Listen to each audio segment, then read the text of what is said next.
दिनै गगामुग हालामनि बर' फरायसाफोरनि थुनलाइयारि गौथुमनि बानजायनायाव फ्रेशमेन ससियेल डे फालिदों आरो बेयाव बिथांमोना जोंखौ खावलायनानै लिंहरनायलाय दुलाराय बर' फरायसा आफादनिफ्राय जोङो बाहागो लानानै गोजोननाय मोन्दों। दिनै बेयाव जिहेतु गगामुग हालामा गोबां बेवहाय गुबुन गुबुन कलेजफोर दङ आरो बिनिनो गासै फरायसाया ज' जादों आरो बेयाव जोङो दुलाराय बर' फरायसा आफादनिफ्राय गोदान फरायसाफोरखौ बरायनो मोननानै मोजां मोन्दों आरो बिनिखायनो जे बे गगामुग हालामाव दिनै जि सोलोंथाइखौ लानानै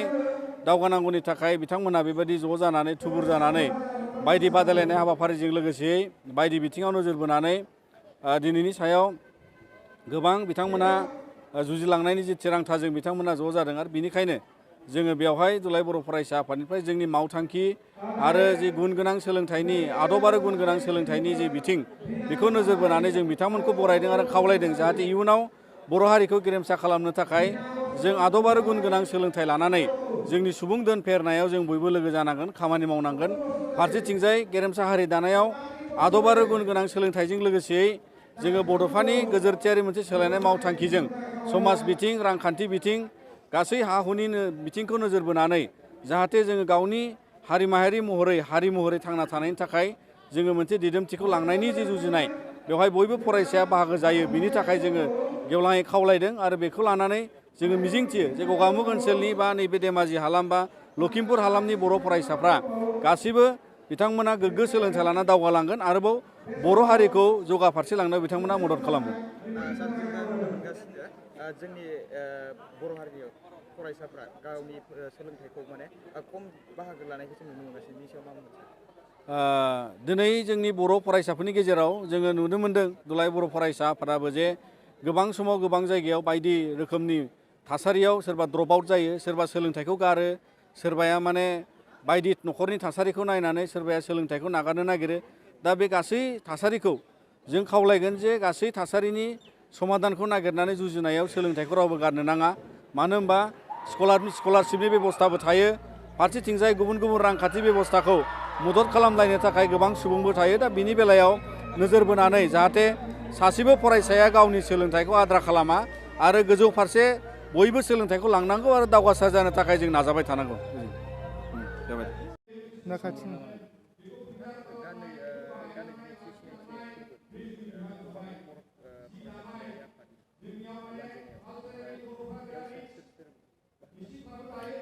गिबियाव बड'लेण्ड बुब्लि आरो आर'नाइ रादाब बुथुमगिरि नोंथांमोननिसिम गोजोन हामलायनाय बावबाय। गुबैयै गगामुग बर' फरायसा थुनलाइयारि आफादखौ 2000 मायथाइयाव गगामुग हालामाव फरायनाय गासै कलेजनि फरायसुला फरायसुलिफोरखौ लानानै दानाय जादोंमोन। दा 2022 मायथाइयाव बेनि 22थि खुंगा बे सिनायथि फोरबोखौ सबनसिरि फरायसालिमायाव दिनै खुंनाय जादों। 24 आरो 25 बेखौ लोब्बा लानानै जोङो मैया गेलेनाय, खन्थाइ आवरायनाय बेबायदि हाबाफारिबो लानाय जादोंमोन। बे हाबाफारियावनो जोङो गाहाय आलासि हिसाबै बर' थुनलाइ आफादनि मानाव गेदेर गाहाय नेहाथारि प्रसान्त बर' सारखौ लेंहरनाय जादोंमोन। दिनैहाय बिथाङा गाहाय आलासिमोन, नाथाय माखासे उसुबिदानि थाखाय बिथाङा दिनै फैनो हादिया। बिनिखायनो मैया जोंनि फरायसुला फरायसुलिखौ लोगो हमनानै थांबाय, बिनि थाखाय बिथांखौ जों साबायखर बावदों। बेनि उनावहाय दिनैहाय जोङो दिनैनि बे सिनायथि फोरबोजों लोगोसे गेवलां मेलाव फरायसाफोरखौ माखासे थुलुंगाखांथाव बिबुंथि लाखिनो थाखाय, बोसोन होलांनो थाखाय जोङो थांखि जानाय बुंथिगिरि हिसाबै लिंनानै लाबोदों मानाव गेदेर दुलाराय बर' फरायसा आफादनि लेङाइ आफादगिरि खोरोमदाव औवारि सार। बिथाङा क'क्राझार ल' कलेजनिबो सासे एसिस्टेन्ट प्रफेसार। दा बिथांमोनजों लोगोसेनो बेबायदि गोबां जोंनि हालामाव थानाय बा कलेजनि प्रिन्सिपाल, एसिस्टेन्ट प्रफेसार आरो माहारियारि आफादनि थुनलाइयारि आफाद आरो फरायसा आफाद आरो बेबायदिनो आबुफोरनिफ्राय जोङो माखासे जोंनि गोरों गोराफोरखौ लेंहरनानै बाहागो लाहोनो हादों आरो गोबां फरायसुला फरायसुलिफोराबो बेहाय बाहागो लाफैदों। गुबैयै खोब मोजां सोंथि होननानै बुंगोन। नंगौ, आथिखालाव फरायनाय हुदाया खोब खम जादों, जोबलांदों। बेनि गुबै जाहोना जाहैबाय जोङो जेसेबांनो जौगानाय जिखिनि बिगियानारि आदबजों जौगानायनि लामाखौ मोननो हादों, नाथाय बेखौ नोजोर बोआलासिनो जोंनि गोबां फरायसुला फरायसुलिफोरा जर'खायै माने मबाइलफोर बाहायनायनि बेलायावनो जा मटर साइकेल बाहायनाय बायदिसिना बेलायावनो जा बैफोरनि इन्टारेस्टखौ लानानै बायदिसिना बिजों बायदिसिना बाहायलाबायबाय थानानै सम गैयै बायदि खालामनानै लायो फरायनायखौ सेकेन्डारि हिसाबै लायो आरो मोनसे बाथ्राखौ बुंनांगोन मा दिनैनि जोंनि गासिबो नङा जोंनि गोबां फरायसुलाफोरा गोबाङानो नङा बर' दिनैनि हाबाफारिनि सायाव आं एसे बुंबावनो सानदों बा देग्लाय 2022 मायथाइनि 22थि बोसोरसालिया जथुम्मा जोङो बेजों लोब्बा लानानै गुथि बिसान सनास्रि सोरां मुंनि मोनसे खुगा लाइसि बर' फरायसा थुनलाइयारि आफादा बेखौ सुजुनानै दिहुनदों बेहाय गोबां बर' फरायसाफोरानो कलेजाव फरायनाय फरायसुला फरायसुलिफोरानो माखासे लिरबिदांफोर लिरनानै बिनि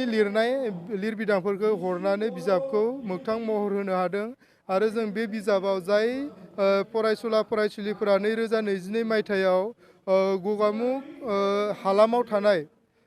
गुबै गगामुग हालामनि फरायसुला फरायसुलि होननानै बुङोबा Gogamukh college Gogamukh higher secondary school Subansiri college बरदल'नि सेन्ट्रेल कलेज आरो मयद' मिमां बेटबारि सिनियर सेकेन्डारि स्कुल आरो मयद' मिमां खोदोमगुरि सिनियर सेकेन्डारि स्कुल बेखिनिनि फरायसुला फरायसुलिफोरा बोसोराव बेहाय खोब 500-600सो फरायसुला फरायसुलिफोरा लोब्बा जानानै दङ बिथांमोनानो बेहाय गोबां बाहागो लानानै बेनि लिरनाय बायदिसिनाखौ जौगाखां होनाय हाबाफारियाव बाहागो लादों गुबै खोथाया बेनो देग्लाय 2022 मायथाइयाव डिब्रुगड़ इउनिभार्सिटिनि सिङाव जाय कलेजफोरनि डिग्री लेभेल BA आनजादखौ बा BCom आनजाद बा BSc आनजादखौ जाय बर' फरायसाफोरा फरायनानै जोबथा आनजादखौ BAनि जोबथा आनजादखौ A+ बा A ग्रेडआव पास जादों बिथांमोनखौबो जोङो बेहाय बरायनाय बिजाबाव थिसननाय बेबायदि हाबाफारिखौ लानाय जादों आरो जोङो मैया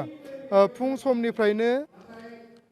गेलेनाय आरो खन्थाइ आवरायनाय बेफोरबायदि हाबाफारिखौ लानायनि गेजेरजों जोङो दिनै बे हाबाफारिखौ जोबोद मोजाङै मोजां खुंफुंनो हादों होननानै आङो नोंथांमोननि गेजेराव बुंथिबाय गोजोन्थों।